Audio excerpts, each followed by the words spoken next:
siya si Lars at huli siyang nakita sa CCTV ng airport. Si Lars ay isang 28 years old na German na nagbakasyon sa Bulgaria. Sa isang resort sila nanunuluyan kasama ang mga kaibigan niya. Habang sila ay nagbabakasyon, nakaalitan nila ang ibang mga turista dahil sa isang sport. Dahil sa away, nagkaproblema siya sa eardrum at sinabihan siya ng doktor na wag munang lumipad pabalik sa kanila. Nauna nang umuwi ang mga kaibigan niya sa Germany at si Lars ay nag-check-in sa isang hotel malapit sa airport habang siya ay nagpapagaling. Dito na nag-umpisa ang mga kakaibang pangyayari.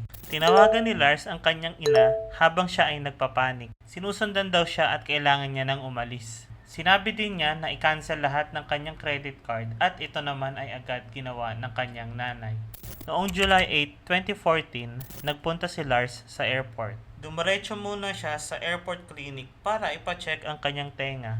Habang siya ay nagpapacheck up, bigla siyang nagpanik at tumayo sa kanyang kinauupuan. Tumakbo siya palabas ng airport at umakyat sa isang mataas na fence patungo sa mapunong lugar. Mula noon, wala nang nakakita sa kanya. Ito ang ilan sa mga teorya tungkol sa pangyayari. Una, ang mental breakdown. Posibleng nagkaroon siya ng mental breakdown dahil sa gamot na iniinom niya para sa eardrum. Pangalawa, ang foul play. Tingin ng ibang tao ay targeted siya para sa organ trafficking. At ang panghuli, ang survivorist theory. Naniniwala ang iba na buhay pa si Lars at nagtatago lang sa mga tao.